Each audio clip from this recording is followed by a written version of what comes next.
A house, a car, a family, a vacation once a year that used to be called a normal life today. That normal life costs over $100,000 a year.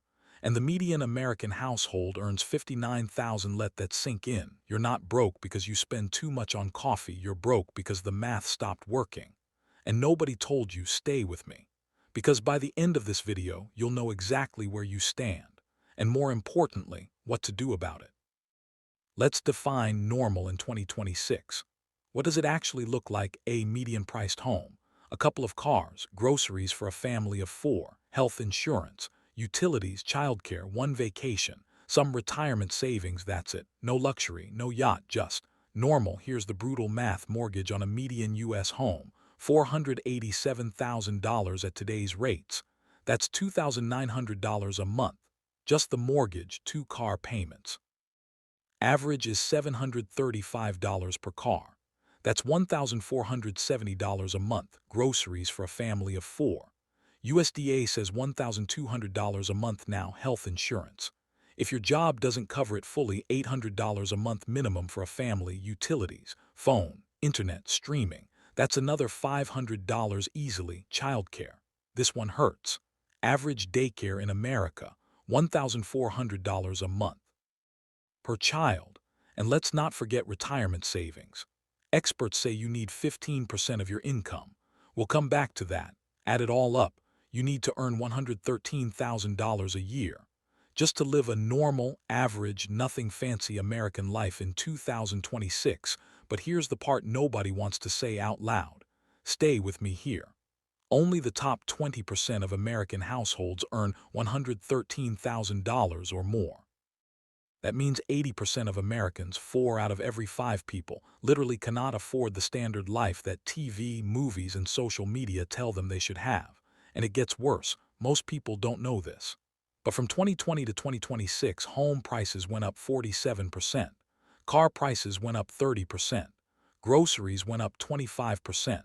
But wages went up about 18%. You're not imagining it. You're not bad with money. The gap between what things cost and what people earn has never been wider in modern American history. Here's where it gets interesting. Because while most people just feel the pain and don't know why today, you're going to understand exactly what's happening and what the top earners know that you don't. Let me break Americans into 3 groups because your path forward depends on which group you're in right now. Group 1.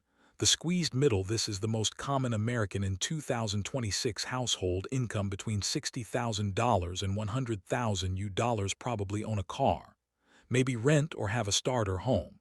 You're technically not poor, but you feel poor. Here's why. At $75,000 a year, after taxes you take home around $57,000. That's $4,750 a month. Rent or mortgage alone eats $2,000 to $3,000. You're already at 60% of take-home gone before you've bought a single egg. Most people don't know this. But the old rule was housing should be no more than 30% of your income. In 2026, the average American spends 42% to 60%. Some cities, over 70%. So what do you do if you're in this group? Option 1, the geographic arbitrage move.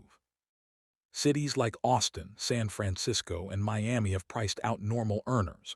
But places like Huntsville, Alabama, Greenville, South Carolina, Columbus, Ohio, median homes are still under $280,000 same dollar salary. Completely different life. Option 2, the second income rule. A household earning 2 incomes of $45,000 each is not the same as one income of $90,000. Why? Because you have 2 chances at raises. 2 sets of benefits. And if one person loses a job, you survive on the other. Option 3, the side income principle. Adding even $1,000 a month in side income changes everything. That's $12,000 a year. That's a full emergency fund. That's your car payment gone. That's the start of real investing. Freelancing, selling on Etsy, driving for DoorDash, tutoring online, starting a simple content page. None of these are get-rich-quick, but all of them are real. Group 2, the locked-out. Surprising statistic coming your way. Almost half of all new homeowners had family money helping them in. What does that mean for people who don't have that? It means the traditional path: work hard, save up, buy a house, build wealth, has a broken link in the chain. Here's where it gets interesting. Home equity, the value built inside your house over time, is how the middle class historically built wealth. You buy a $300,000 home. 20 years later, it's worth $600,000. Congratulations, you made $300,000 just by living somewhere. That's not a typo. That's the Federal Reserve's own data. Homeowners have 38 times the wealth of renters. On average, so if you can't get into a home, you're locked out of the one wealth-building tool in American history. But here's the good news. There are 3 legitimate ways around this. Door 1. House hacking. You buy a small duplex or triplex. You live in one unit.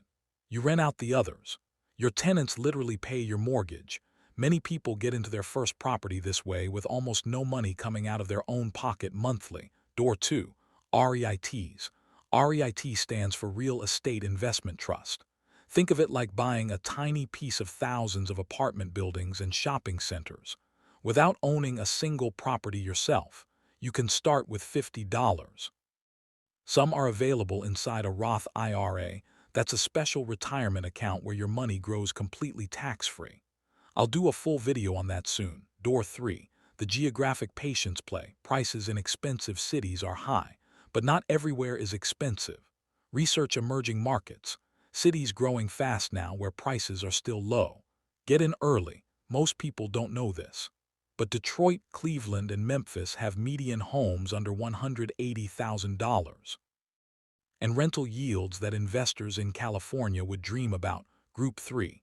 The ONES actually thriving. Let's talk about the top 20%. Not to make you feel bad, but to reverse engineer what they're doing, because most of them aren't smarter than you.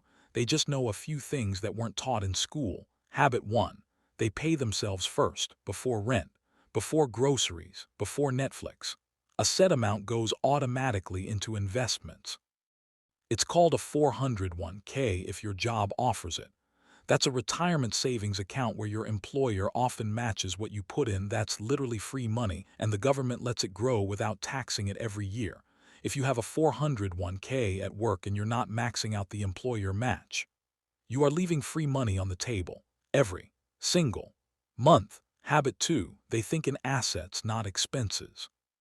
Poor and middle-class people ask, "Can I afford the monthly payment?" Wealthy people ask, "Will this thing make me money or cost me money?" A depreciating car you overpay for. Liability, a rental property that pays you monthly. Asset, a stock portfolio growing while you sleep. Asset, a $4,000 TV on a credit card.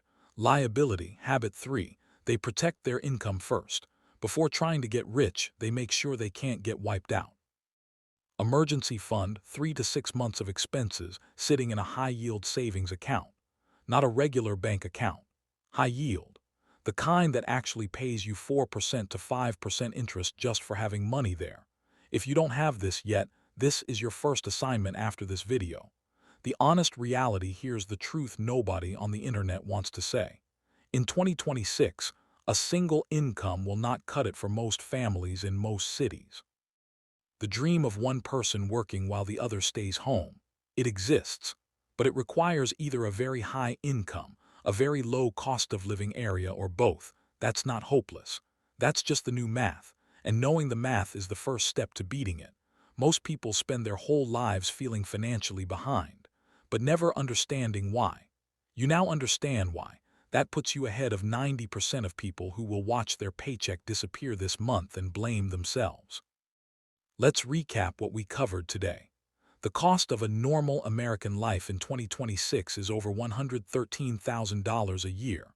Only the top 20% of households can actually cover that. If you're in the squeezed middle, geographic moves, dual income, and side income are your levers. If you're locked out of homeownership, house hacking, REITs, and emerging markets are your alternatives. And if you want to start thriving, pay yourself first. Think in assets, build your emergency fund, and take every dollar of employer match your job offers. The system isn't fair, but it has rules. And now you know the rules. If this video helped you understand your financial life a little better today, smash that subscribe button. Every day I reveal money secrets that your school never taught you. See you next day.